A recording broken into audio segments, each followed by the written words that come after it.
Welcome to the third episode of the Honeypot Podcast for Sweet Conversations. I'm your host, Carmen Hendricks, and I took the lid off the pot today for a very special guest. Today we are talking to author Leah Forney. She was kind enough to join us today to talk a little bit about her journey. Today's show is sponsored by African Culture Love, inspired by love and respect for the African culture. African Culture Love is influenced by rich traditions. Visit them at www.africanculturelove.com. Daughter, granddaughter, sister, friend, author, and sexual assault awareness advocate, Leah wears many hats. She is a native of Queens, New York, and currently resides in South Carolina. She is the oldest of 6 siblings and was raised by her maternal grandmother. Falling in love with writing at a young age, Leah wrote her first book entitled Unapologetically Me, Living, Writing, Owning, and Walking in My Truth. Welcome to the Honeypot, Leah. Thank you for having me. Now, I know that I gave a brief introduction, but tell us a little bit about yourself.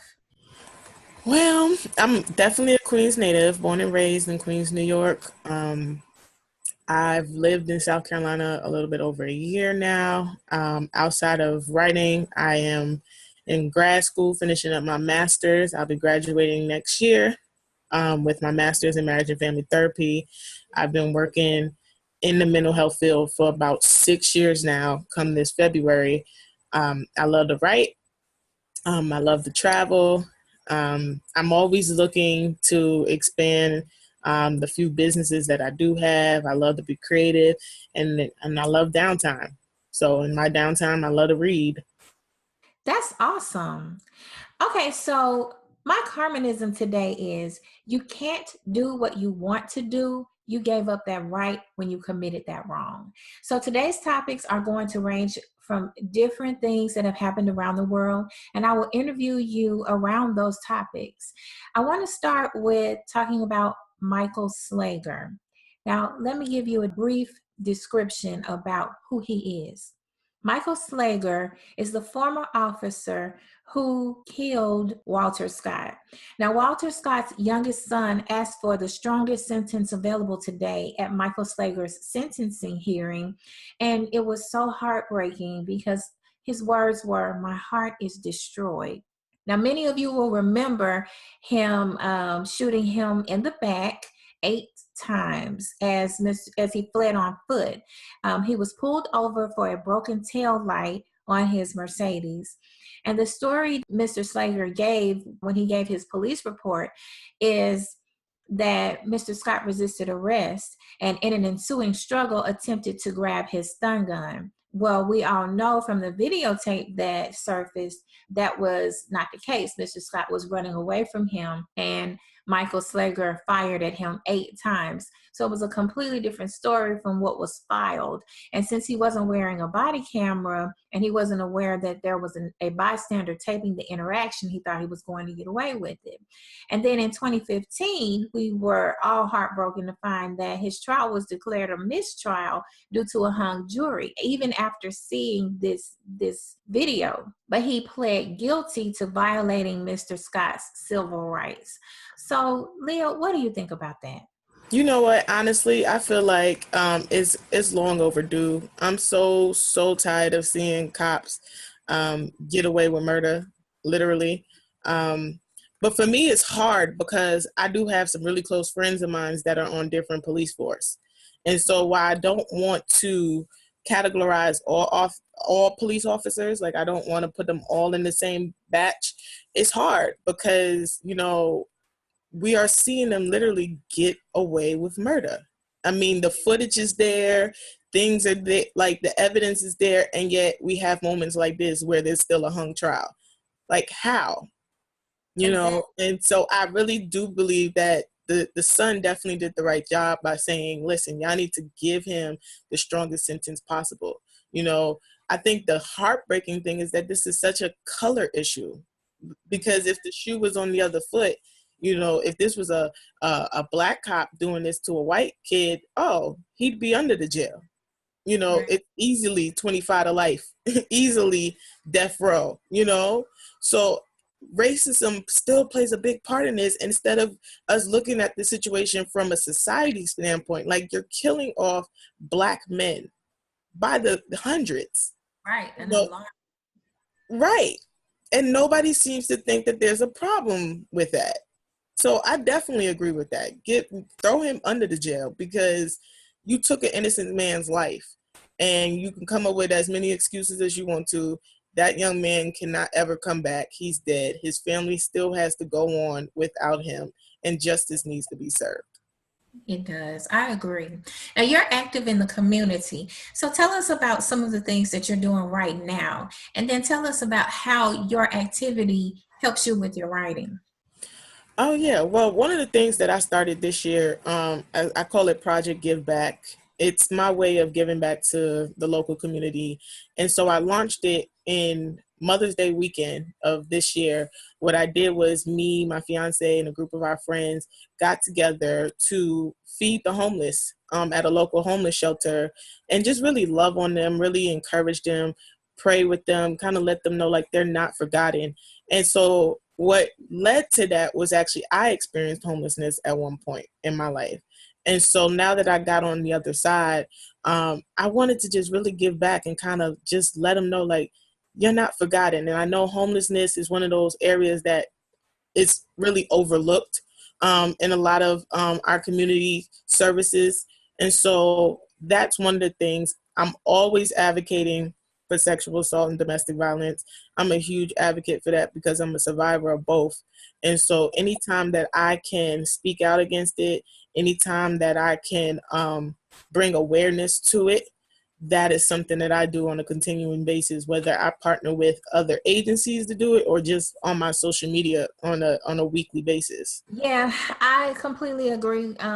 Being active in the community is one of my loves, and so I'm so glad that I'm able to have this conversation with you, because you and I connected, and it was because your book is entitled Unapologetically Me. And you and I talked about that because I have the Unapologetically Me t-shirts that I have as a part of my books from last year.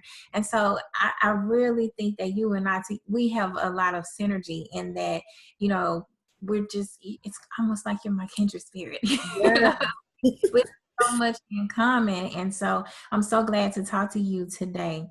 You indicated that your love for writing came at a young age, much like me.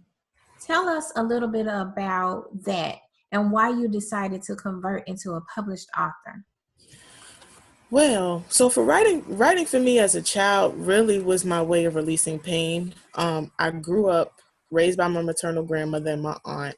My mom has been on drugs since I was 2 years old. My dad, he was in and out of prison, as well as battling his own addiction since I was 9.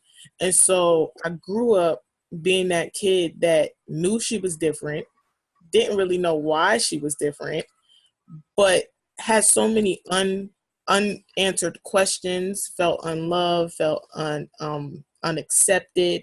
And so writing was my way of kind of releasing that. I really didn't know how to talk to grandma and auntie about it, so I just wrote. And so from a young age, I would like pen poems, I would write short stories, I would even write letters to God, asking him like why did I have to be the different kid, what about me?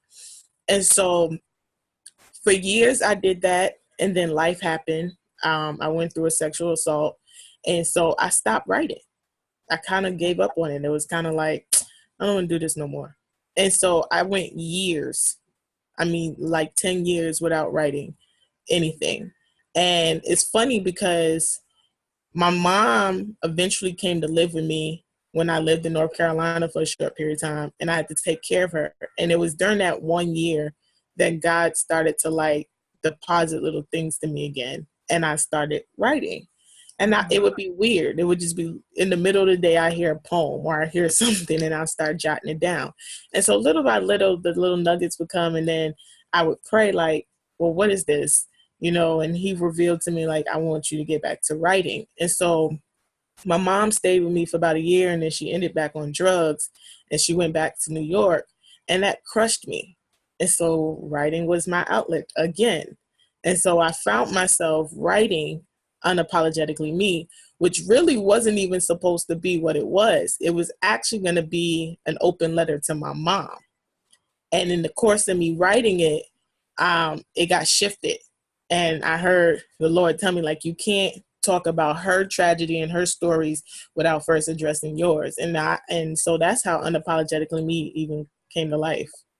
Yeah, well, God gives us gifts, and when he wants us to have something, it's ours, and Mm-hmm. then we have to use it. And if you don't use it, you lose it. So Yep. I'm glad you were able to come on out and bless us with your writing.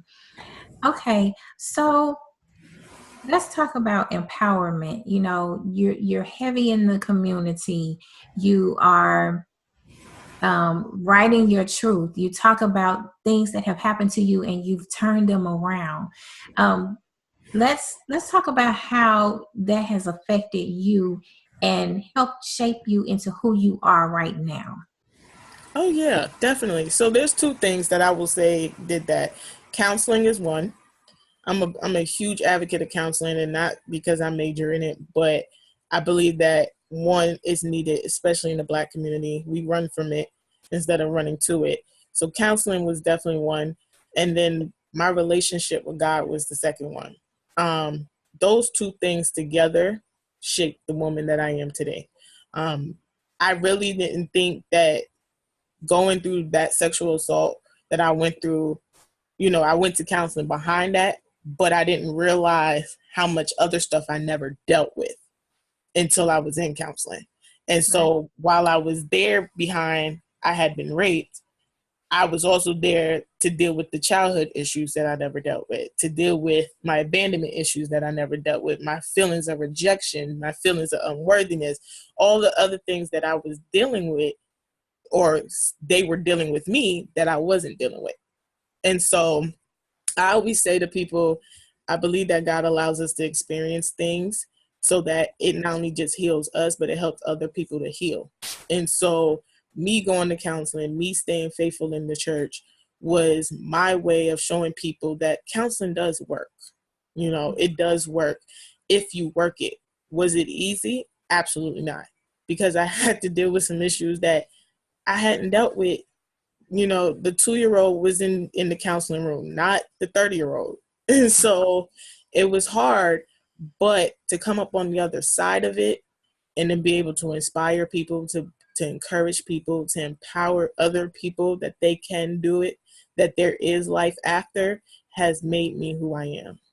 You better come through with this Black girl magic, Leah. Okay, well, oh, that's wonderful. Awesome.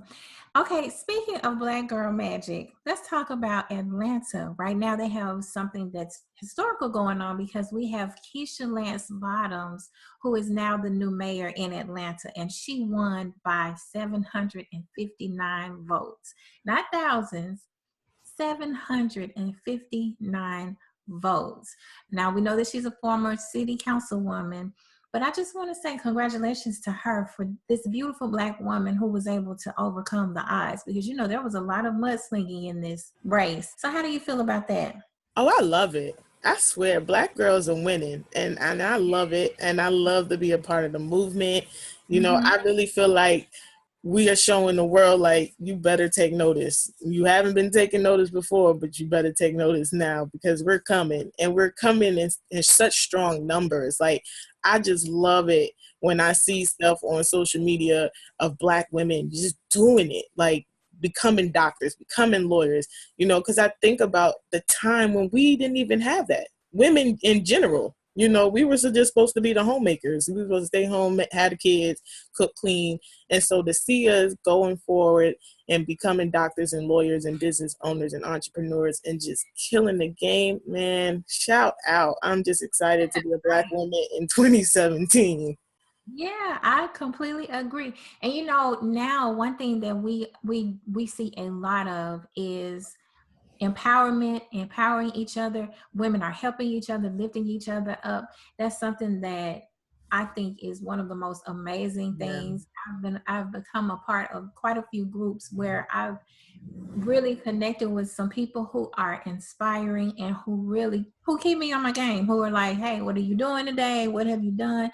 I'm even doing a class, well, not a class, but a lady that I met via social media is having a vision board. Yes, so we're having a vision board class just so that everybody can kind of get everything together. Now, my vision board is on my computer because I do everything on my computer.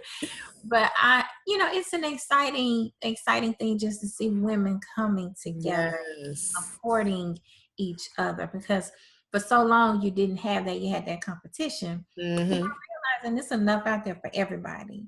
Yeah. If I lift you up, you'll lift me up later on down the line. If I help you here, you may help me, or you may know someone who can help me. And as long as we understand that and support each other, I think we will continue this Black Girl Magic movement on for years to come. Oh, I agree. I absolutely agree. So, speaking of support, tell us about your support system and how they've helped you become the writer that you are today. Oh, that's awesome. So it's a few people. The first person would have to acknowledge is she's a mentor. Her name is Andrea Hines. She's an author herself. She was the very first person I met her in church that ever believed in the writer in me. Like, she was the first person that saw my work, was like, you have a story to tell. We need you to tell it. I used to act. So a lot of people don't know that I used to do stage plays, and she was the first person to ever give me an acting gig, the very first. And so she saw it in me when I didn't even see it in me. And so that was the very first person, and she continues to be my support system, continues to be my rock, always rooting me on. It's always a blessing to talk to her because she's always got some words of encouragement that keeps me humbled, keeps me like, okay, don't get too big headed, but keep doing what you're doing. And so I have to acknowledge her. Definitely my fiance. He's an amazing guy. Shout out to the love of my life, Joseph. He's my support system. He's my rock. He's another one. Like, I call him my calm in the middle of my storm, because when I'm raging as an entrepreneur and he's that person that's like, chill out. It's gonna be all right. You're gonna get it together. And so I couldn't do half of the stuff that I did this year as an author, with all the traveling and the touring and everything that I've done, without him being there and being my backup and having my back. Definitely my grandmother, Noah Mays. She's definitely my rock. My other grandmother, Willetta Daniels, that's my rock. Them two. My grandmother, Willetta, actually, she walks around with a copy of my book in her purse. Like, she's so excited and so proud of me that she literally walks around with it in her purse and tells everybody, like, you gotta support my grandchild. So yeah, so I couldn't do any of the stuff that I do without those four people. Of course I have friends and family that have been supportive. My spiritual parents are super supportive. Even though we are a whole state away, I can always call them and text them, and they're right there. So I couldn't do it without any of the people that I've been connected to. That's awesome. And it's nice that you have your grandmothers there to support you in such a way. It's to have someone that carries your book around and say, hey, look, you got to get this book. That is one of the most wonderful things you could have Yes, said. yes. Like, that means your grandmother is your ride or die. Uh-huh. Uh-huh. That's wonderful. It reminds me of my mom. My mom was like, look, when are you getting my very first book? When are you getting your book out there? And I said, well, I'm going to try to get it out in July. My mom went and bought an ad in the, they had a high school reunion. She went and bought an ad in the little magazine. I said, oh my goodness. Oh, wow. My book is ready. And then someone that I used to work with ended up with a copy of it, took a picture and posted it on Facebook. I was like, oh Lord. Like the pressure. But I was almost done. It was just, you finish something, when you're writing and you're like, it's not quite right or it's not ready. But then you just believe in yourself and believe in the gift that God gave you. And you just go ahead and you're like, I'm ready. Yeah. It's time. So, speaking of support and Black Girl Magic and keeping with that theme, I want to talk about Time Magazine. And they just recently revealed their person of the year as the Silence Breakers. So that's a wonderful thing. They are recognizing that the women are standing together.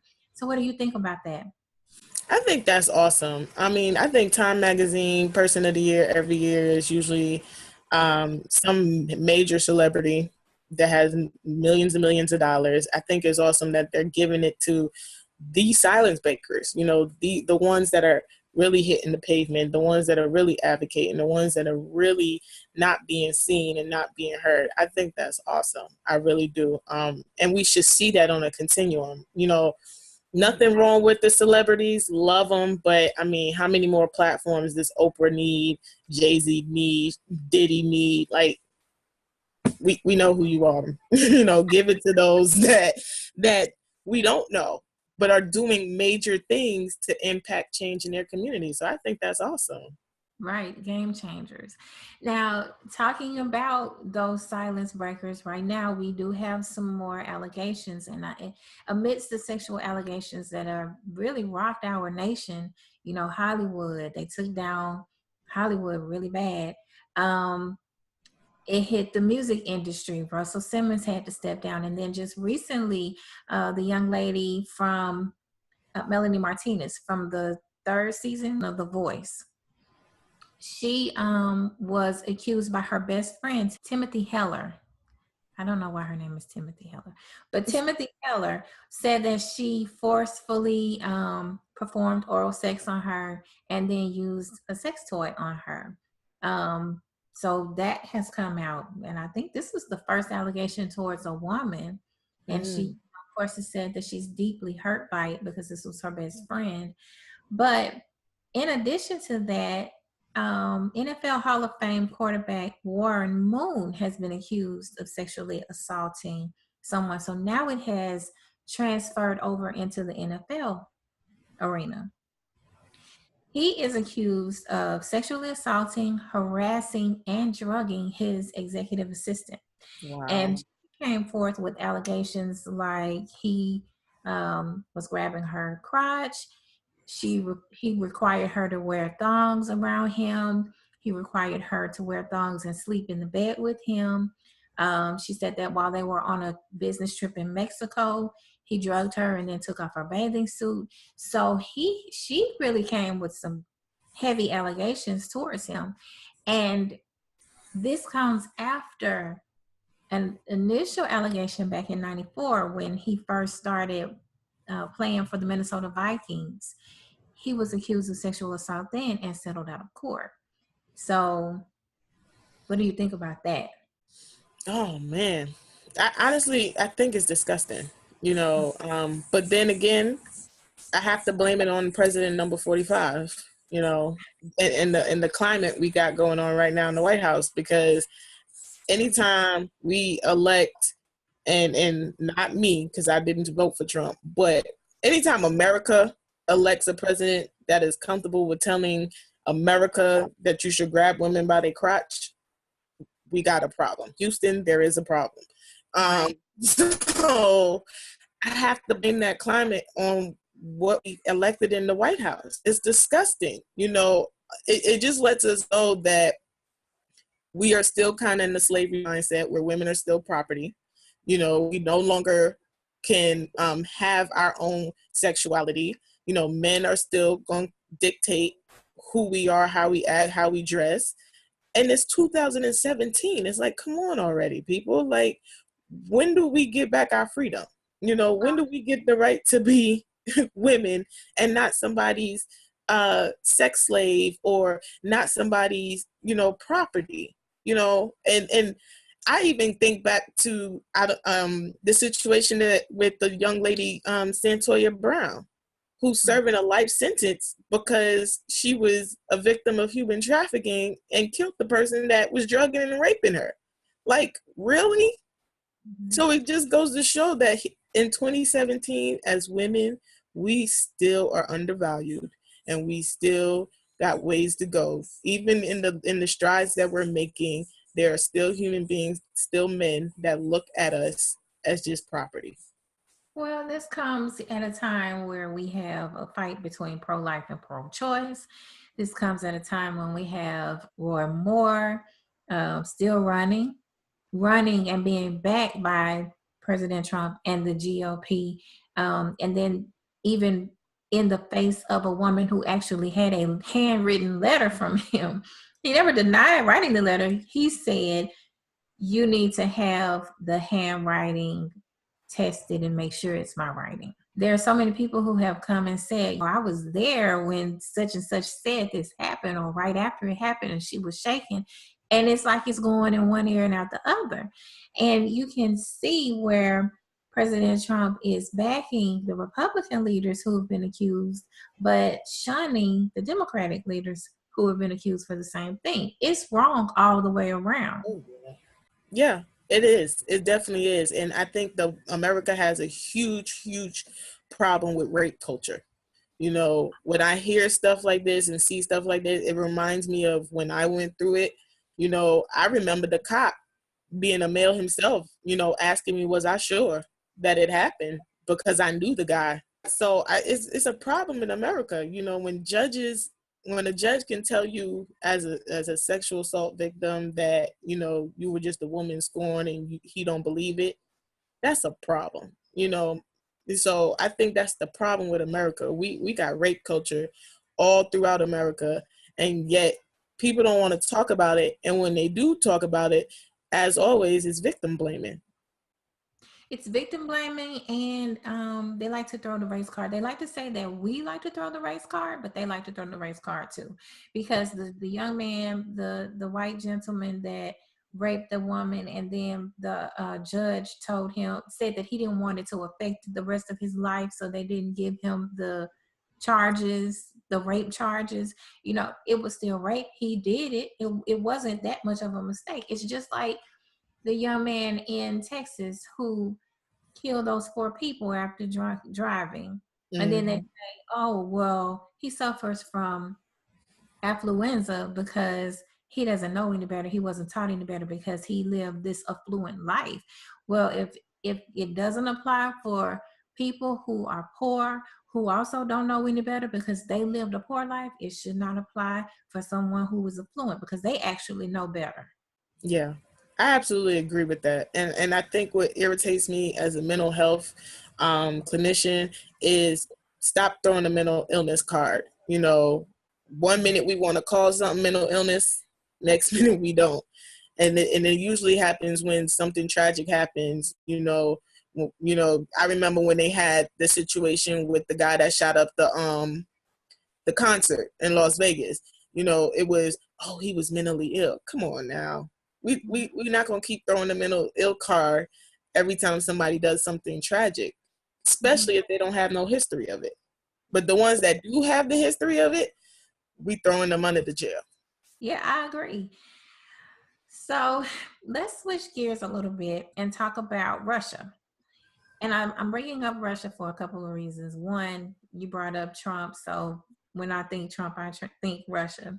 But also in the news right now, Russia has just been banned from the Winter Olympics, the 2018 Winter Olympics. And it's because in 2014, they were found to be doping. So what do you think about that? I think it's foolishness. Honestly, like, if you didn't deal with it in 2014, why are we dealing with it 4 years later?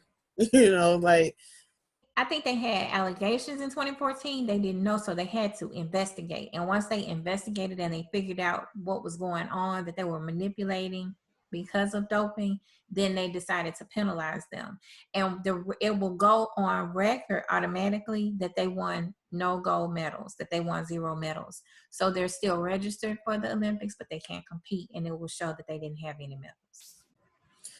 yeah, I mean, I can understand why they want to do it, but I think that's like such a huge leap, because I feel like, yeah, punish them and they should be punished.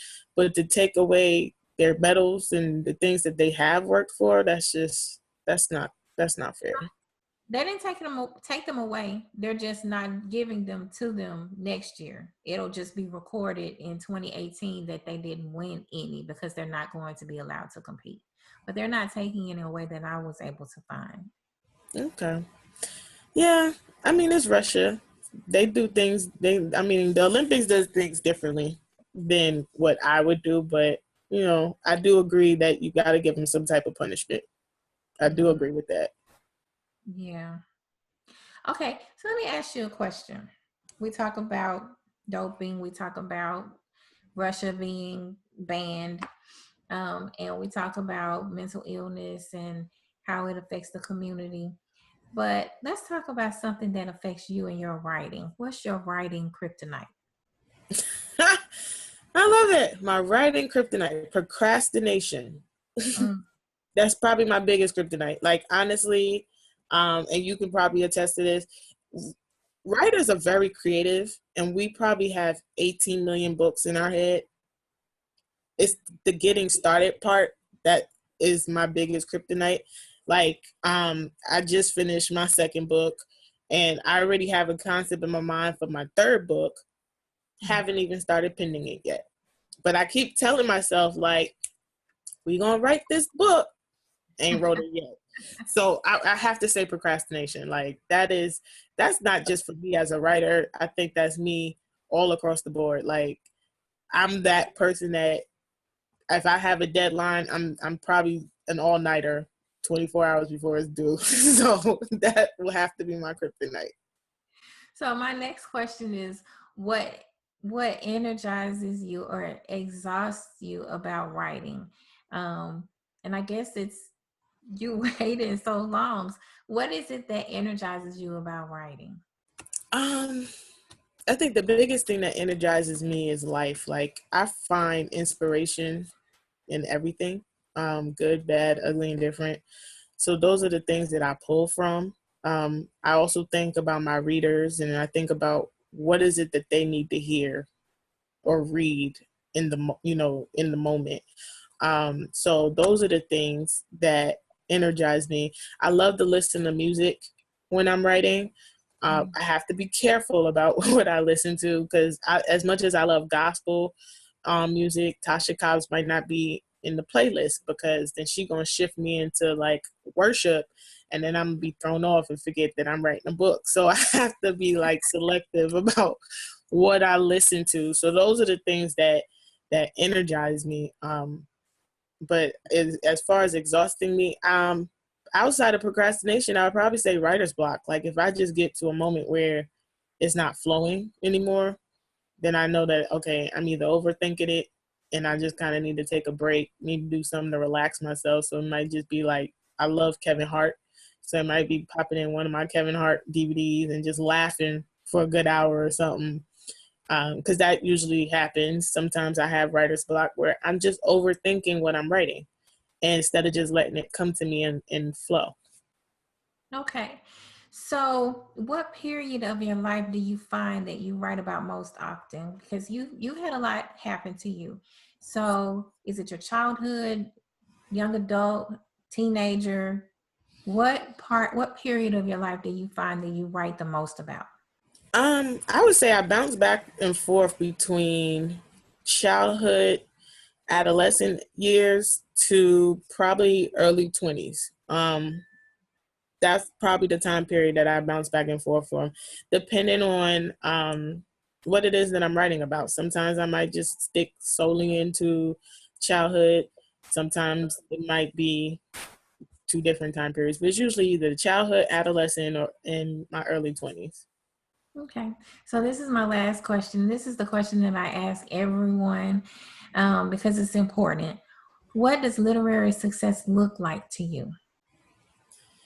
Ooh, that's a good question. Literary success. Honestly, just being able to touch one person's life. When I became an author, I kind of stumbled into it. It wasn't my plan. It wasn't something I really wanted to do, but I did say, well, Lord, if I'm gonna do it, let me touch one person's life. If I touch one person's life, I'm cool. I'm good. Never wanted to like do the magazine features, radio shows, podcasts, and that wasn't in my plan. If I could just change one person's direction of thinking, I'm cool. So that's success for me, knowing that I impact one person. That's good. That's awesome. Okay, it's tea time. So it's time for you to put a little bit of honey in the tea. Okay. A woman claiming to be the late Tupac Shakur's ex-girlfriend is trying to sell personal pictures of his genitals to the highest bidder. Her hope is to get at least $7,500 for it. Tell me what you think about this. It seems like everybody is looking for a come up. So what do you think about that? Give me your honey for this tea. Ciao, boo. Like, can this man rest in peace? Like, seriously. I mean, when the Tupac biopic movie came out, it was mess about him and Jada Pinkett and their relationship. I mean, every time somebody is trying to bring up any and everything, I feel like that's the climate we live in. Like you said, everybody's looking for a come up. You know, we had the allegations with the girl that Usher allegedly touched inappropriate on stage. Like, just, it's a mess. It's like, can we get a job? Can we do something with our creativity? Do something. Like, why are we trying to just, everybody trying to come up? And it don't make no sense. It's like, how many years has Tupac been dead? Let it go. And the thing is, you brought up a good point. You are so creative to be able to come up with some of these things that you're coming up with, all of that energy. Put it in something that will make you some legitimate money and not trying to go sell off something. How would anyone know that this is this man's genitalia? And why would anybody want to see it? This it's ridiculous. I think it's ridiculous. It's really ridiculous. Like, seriously, like, let's either get a job or put that energy into something else. You know, the problem I see with this generation of people, we want results. We don't want no process. We so microwave. It's like, can we just put this thing in for 3 minutes and be done? You know, we don't want to work for nothing. And that's the problem. Like, everybody wants the quick come up. And the real entrepreneurs is like, no, ain't no quick overnight nothing. It's, you're going to be up all night. You're going to be putting in mad hours. You're going to be working that full-time job, funding your project, doing this, doing that. People don't want to do all that. They just like, tell me how to make this money quickly and so I can move on with my life. I know. And you know, I was talking about that today because I was having a conversation with someone and they were telling me it was a bad investment to purchase property to buy a home. What? Like, are you serious? People make money in real estate, but why would you go and spend all of that money in rent? And then if the minute something happens to you, you can't pay rent, you have nowhere to go. You have nothing. It's like people don't think past today. They don't look at tomorrow. They don't look at 2 or 3 years down the line, 10 years down the line. I don't understand that. I've never understood, like, when people just don't want to work and they want someone to take care of them. Because what happens if something happens to them? Right. Now you got to work. You know, I've always been one of those people. I like to look ahead and say, okay, if I make this decision, what's going to happen 2 or 3 years from now, you know? So I'm with you on that. Okay, next thing is Beyonce. She appeared at Sports Illustrated. She surprised Colin Kaepernick to give him his Muhammad Ali Award. So it was, a lot of people are saying that it was a magical moment, that he was surprised and they were excited about it. And of course, you know, people are talking about how the baby weight that she put on really looks good on her. Of course, you know, people always change the narrative of something and take away from the true meaning of the story. But I want to know what you think about Beyonce, because she's always been an advocate for the Black community. So what do you think about this? Oh, I love that. First of all, I love me some Colin Kaepernick. I mean, they thought that by him being banned for the NFL and kicked out, it was going to stop that boy. He showed them real quick, your money don't stop nothing. Like, I got this. I love what he stands for. You know, I really do. I think he deserves that award, you know, because he is to me a modern day Malcolm X. Like, he is one of those, like, I'm going to stand for this regardless of how you feel. I'm going to kneel regardless of how you feel. And I just love the chain reaction that came behind it. You know, we not only saw it in the NFL, we saw it in our high school sports, you know, our school sports. People were like, no, we taking his knee and we taking it for the injustices that is happening. So I love it. And then you got, you know, Black girl magic extraordinaire Beyonce, who looks absolutely amazing. You know, I don't know if I could have 3 kids and be snatched like her, but, you know, shout out to her. But she looks absolutely amazing, and she's coming along and she's supporting him and she's giving him that honor. Man, I probably would have been in there crying, because that's just it's a magical moment, you know, in Black history, and it's something that I believe will constantly be talked about. Mm-hmm. I'm glad you brought up the taking the knee, because it made me think about this weekend. I'm from Mississippi. I don't know if you knew that, but I'm from Mississippi, and they are about to open the Civil Rights Museum in my hometown in Jackson. So there's this big stink that's been going on because President Trump has decided to go. And of course, everyone knows it's a political move. Now, a lot of people are boycotting, and I don't agree with it. I don't agree with it, not because I think that they should show him the respect because he's coming and blah, blah, blah. I think that they should go because as Black people, this is your history. As Black people in Mississippi, this is your history. And you need to go so that you can support Black people in Mississippi and the civil rights struggle, because it's your history. So I was looking at some things on Facebook, and one of the suggestions that someone made was to go, and when Trump begins to speak, take a knee. Because, you know, he's quick to say that the reason why they were taking the knee was to disrespect the flag. So now what is going to be his narrative? You know? Yeah. No, you're taking a knee because we need to shed a light, bring light, put a big spotlight on Black lives, and Black lives do matter in America. We just saw that when this young lady won by 759 votes. I agree. Definitely don't boycott. I think that, you know, we've done enough of that. We've done enough of that boycotting. We've done enough of that.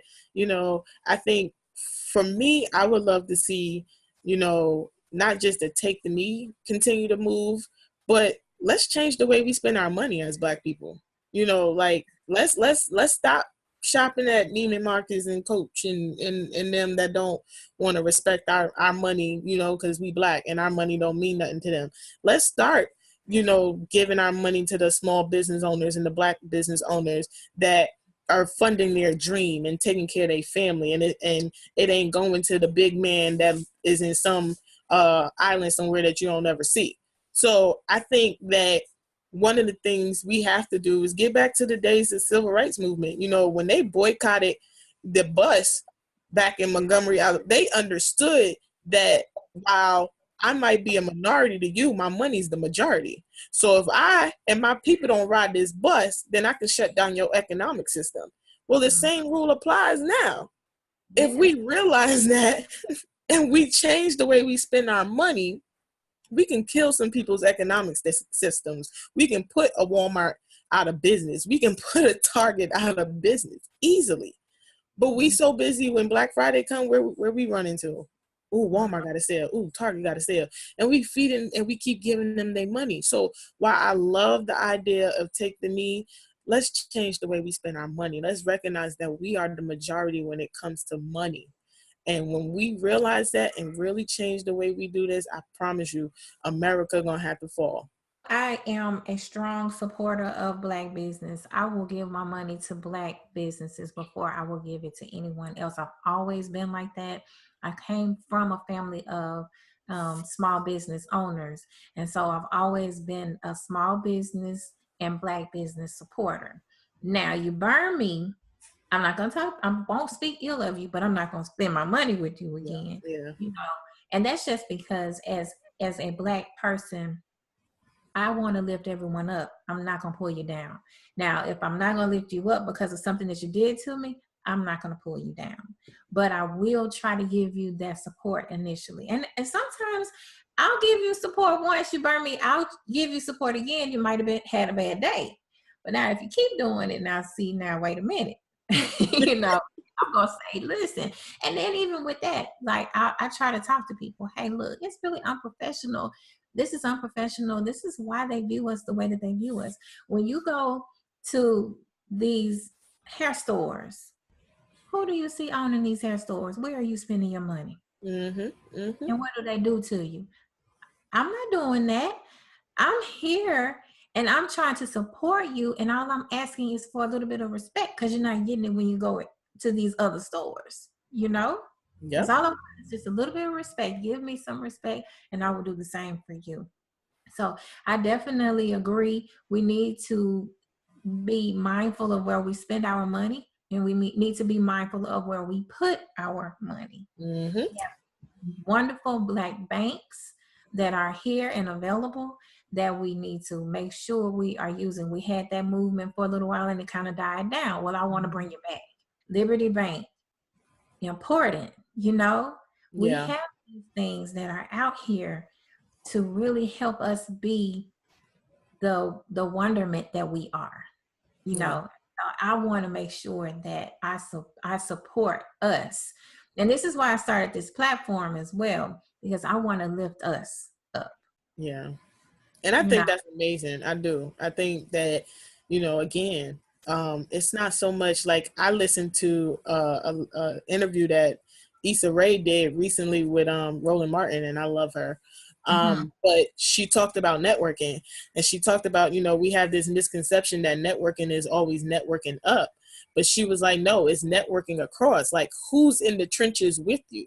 Who is it that is struggling to be an entrepreneur with you? Those are the people that you connect with. Those are the people that you're like, all right, let's build this thing together. And I thought that was so powerful, because I'm like, we do have this misconception that, our mentors or the people we network with and connect with should be on a higher level with us. But no, we should be looking to who's on the side of us that's doing exactly what we trying to do. And then how do we come together and do it? Mm-hmm. That's what she did. That's how she got to be where she is, because she started off small and they worked together to build her platform. I commend her for that. But I do believe that you still need to have people in your life who've been there and Yeah. can help guide you. Yeah. So I won't say just network across, because you do need to network with people who've already been there, but you definitely need to build your network with people who are there with you, and everybody can get there together. One mistake that a lot of people make is that they think that it's not enough up there for everybody, when it really is. It's so much out there for Yeah. everybody. Yeah. I support you, you support me, Yeah. So And we have to stop being afraid of each other's uniqueness and each other's greatness, and I had to learn that. I used to be the girl that was like, oh no, you know too much. And I used to be like that, but I grew to a place where I'm like, no, I want to be around the people that know too much, because then you're going to challenge me to start knowing a lot more than I know, because it used to intimidate me. But then I realized that it's okay to be intimidated. You don't have to stay intimidated, but you can use these moments to grow you, So I love having the friends that ain't afraid to call me out on my mess. It ain't afraid. One of my accountability partners, every Sunday, she calling me like, so what we doing? I ain't see you post nothing about no vision board party. And I'm like, you putting too much pressure on me, but I love it because she's constantly keeping on my feet. So I agree that we need those people that have done it, and they can guide us, but also make sure they're the right kind of people. Cause you get some of those people that they didn't made it and they so big headed and they like on cloud 1 million and you trying to get them back to like cloud one. But they, and I've seen that. I've seen that where I'd be like, did you forget that you was once me? You ain't start off with 7,000 Instagram followers. You probably had one, So I think it's it's important to have them, but make sure that they're the right ones that really will see what you're doing and is like, you know what, I want to support that. I want to help cultivate that, because there are some out there. That's true. Okay, and now that you said that, that leads us into our next segment, which is what is in the honey pot. Now, what I do here, I love music. So I'm like you, I listen to music all the time. I have it when I'm cooking or whatever. I'm listening to music. And so I like to try to bring out music or people who are not known. Mm-hmm. So today I have J.J. Douglas, Jay. He is an underground singer out of Dallas, Texas, has an amazing voice. My sister actually turned me on to him because they're friends. He had, yeah. And I was just, she was like, listen to this one day. And I said, okay. So she sent me the link and I was like jamming to him because I was like, yeah, he can really go. So check him out. He does covers, but he also has some original music. You can find him on SoundCloud. He's on Facebook and he's on Instagram as JJ Douglas, and that's JAY Douglas DOUGLAS. So I'll put a link in the description so anyone can go and find him. But I definitely want to put a spotlight on him because he's a very talented man. Okay, so what are you listening to? What's in your playlist? Oh, that's good. So today, my playlist varies depending on how I'm feeling. So today I kind of had a turn up day, and I was riding to some Cardi B today. She hypes me up. I love to see an underdog win, especially because unfortunately I love the Love and Hip Hop franchise. I hate to admit it, but I do. I like to watch other people's drama because it keeps me from having my own drama to worry about. So yeah. So seeing where she started in that franchise and kind of how like people dogged her a little bit and kind of made her feel like, you ain't never gonna be nothing. And now she's making money moves and throwing it in their face. I love it. So yeah, some Cardi B, definitely if I'm having a turn up day. If I'm having a New York moment, you can catch me listening to anybody from Jay-Z to Fabulous to Jadakiss to DMX. I'll even go as far as some Black Rob, the Locks. Yeah, all the way turn up New York. If I'm mellowing out, I'm a Jill Scott girl. Like you'll catch me with some Jill Scott, some Layla Hathaway, Leela James. That's my mellow out. Gospel. I love me some Tasha Cobbs. I love some Travis Green. Definitely, I'm still a Kirk Franklin, Donnie McClurkin fan. And then I have moments where I love me some reggae. So I'm gonna listen to everyone from Movado to Tony Metheron to Sizzla and everyone in between. So it really depends on my mood. But today was turn up day. So I was like, I had a bunch of errands to run and I was like, yep, we about to listen to some Cardi B. And she just kept me on the turn up. Cardi B has had an amazing year. She has really had an amazing year. I'm happy for her. I saw a clip. I don't remember if it was a news clip or a video clip because I'm always looking at CNN and, trying to keep up with the news. But there was a clip where they were like in a subway. Oh, yeah. And I love what I loved about that clip. I said, okay, Cardi over here uniting the culture, because you saw every ethnicity, every race coming together off of a song. Mm-hmm. I loved it. I was like, look at you, Cardi B, go ahead, winning. That exactly. And she from day one, she hasn't changed. Her personality has stayed the same. In every video clip that you see of her, she's always that same person. She's either turn up or, well, no, she's always turn up. Always. I like her. I like that about her. I think she's amazing because she has broken barriers. All right. Well, we've come to the end. Aww. Don't forget to tune in later this week. We have interview with our finance expert, Chima Bury. And then we also have motivational speaker and radio show host, Mr. Cedric Keeler. Today's show is sponsored by African Culture Love. Visit their website at www.africanculturelove.com. I want to say thank you to my wonderful and amazing guests. I've had a wonderful time talking to you today. I'm going to have you back on the show. You got to come back. Yes. Anytime. Let me know. So do you have any last words? And tell people where they can find you on social media. And I'll also put those links in the description. Okay, so on Facebook, you can find me on Leah, Leahm, as in Mary, Forney, that's F as in Frank, ORN as in Nancy, EY. Instagram, I am Leah Michelle. And my last words would be, be bold, be courageous, and be unapologetically you. Nobody can take who you are. You are who you are. So live, walk, and own your truth. You better be unapologetic today. I'm gonna have to send you one of my t-shirts. Yes. Okay. Well, thank you so much for taking the time out to speak with us today. You and I have definitely got to get together and do some things. Yeah. I thank everyone, all of my listeners, for tuning in today to the Honeypot Podcast. I am your host, Carmen Hendricks. Be sure to subscribe to our podcast and like us on Twitter, Facebook, and Instagram using the handle at Honeypot Podcast.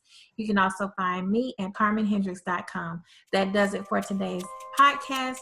I'm putting the lid back on the pot. Thank you. Goodbye. Bye.